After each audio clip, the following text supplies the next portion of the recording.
I could tell by the grip she had in her embrace. She then said, "Continue, Samuel, continue. Don't stop no matter what." I then started thrusting. She closed her eyes pretty tight, trying to bear every pain she perceived. I felt sorry for her, but happy for myself. The feeling inside of her was soothing and mind-blowing. Her tightened grip on me enthralled me to an ecstasy I had never experienced before. After about 10 minutes, I climaxed inside of her. It was so compelling I had to lie on top of her and remained inside till I shrunk out of her. I then put on the light and the bed sheet was stained with blood. It was a gory sight. She helped remove it and washed it that night. We both showered and laid on the mattress and started talking. I said to her, "What came over you?" She said, "My friend Hannah got deflowered last week by a guy that never truly loved her. She gave it to him because she wanted him to stay, but I gave it to you because you were truly caring, loving, and supporting. I have written JAM exams 4 times, and because of you I made it this time. My life would have been nothing without you." I said to her, "Timmy, I truly care about you. But don't you think that was too extreme?" She said, "It had to be you. It would have been with a guy that doesn't deserve it. We have known each other for 3 months and you never asked for it. I have no regrets, Samuel, even though we don't end up together." I then said, "You are a sweet girl, Timmy." She said, "One more thing, we have to do it one more time in the morning. My friend told me the more I do it, the more I enjoy it. I need to enjoy you, Samuel. I know you are finishing service soon and I won't see you again. Please let me have the privilege."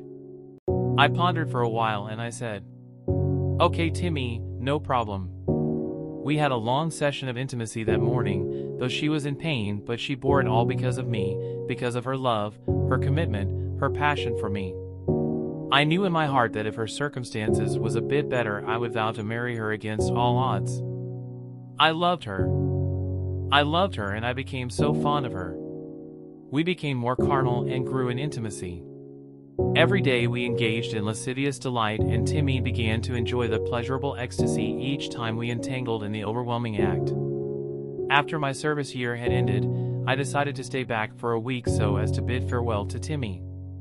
I knew everything we had was going to end as soon as I departed from Kogi State, and she knew that too. She couldn't help but cry all through the last few days I spent with her. I felt for her. I was moved, but I couldn't change what fate had put before us. The day I was leaving, she saw me off to the garage. As I waited for the vehicle to be filled, she was sobbing inordinately, her face covered in tears and her nose licking. It was a sorry sight. I hugged her close and she cried out loud, "No, oh, my life! My life! Oh, what am I to do now?" She kept ululating. "What will I do now? Where will I start from? I cannot love anybody again. Oh God, please." I was able to calm her down by telling her I would miss her a whole lot and that I would always try to reach her. She soon stopped sobbing. We had already created a scene and people were beginning to say things. "Timmy, please, I need you to have this money. Get a good phone so we can keep in touch."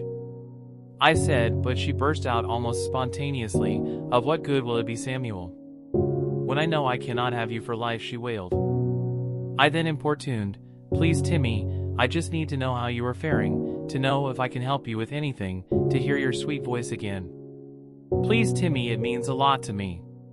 She took the money and she started sobbing again, and she bade me goodbye in a gale of tears. I stood and watched her fade away in sight. I had tears in my eyes and felt an emptiness within. The vehicle got filled and I embarked on my journey to Lagos. As I journeyed, I reflected on the sweet moments Timmy and I shared. I then realized they were the best times of my life and I felt privileged to have had such memories. I got home and met my family. Everyone was happy to see me again. I sure did miss home and all the comforts, but nothing compared to Timmy, whom I missed dearly. I knew I would probably not see her again, and everything we had would only linger in thoughts till they grow dim with time. A week passed and I didn't hear from Timmy, as I suspected. I knew she must have taken the decision to stay aloof. It must have been very hard on her. I had no option other than to move on and face the reality before me. Through my mom's connection, I was able to secure a very profitable job in one of the biggest oil companies in Nigeria in just 3 weeks after my youth service. The company made arrangements for me to travel to the US for a 10-month managerial course. I only wished I could tell the good news to Taupe, but there was no means. She didn't have a phone, she wasn't on social media, and not even an email account. Few days later, I traveled to Texas, US. It was a wonderful learning experience, and I was well taken care of. I met people from different parts of the world, and I had a great time. At the end of the exercise, I returned back to Nigeria, and the following day I was assigned to the position of an assistant manager. I had my own office and desk. It was too good to be true. My salary was wow. My life was beautiful. After 3 months of working, I was able to acquire a brand new car. I could afford any luxury that I wanted. My fashion changed. I got lots of cool natives and suits, expensive wristwatches, perfumes. I didn't know how to spend my money. Every month it kept on growing in numbers, and since I wasn't really an outgoing type with only few friends, I had a huge savings. A former course mate at the university was having a wedding. I was invited, and I felt it was a very good opportunity for me to meet up with good old friends. I came late for the church wedding, so I took a back seat, and shortly after the church ceremony ended and we all dispersed to the reception not too far away. At the reception, I took a secluded seat. I never really liked to mingle, and I decided to just observe from a distance. I saw lots of old faces that made me smile. It was really good seeing their happy faces again. But a face I would never forget was Ella's. I had a major crush on Ella for 2 sessions and a semester, until she and Mike started dating shortly before we all graduated. Ella never reciprocated the feelings, and it was difficult to open up to her. She's a beautiful fair-skinned lady and very decent. She was into crafts. She made beads, shoes, bags, and cloths. She carved out a name for herself on campus. I was so pleased to see everyone smiling and having a good time. I was busy with my phone, and next thing, I looked up and I saw Ella coming my way. My heartbeat began to accelerate faster as she approached me. She had a smile on, and I knew I was in trouble.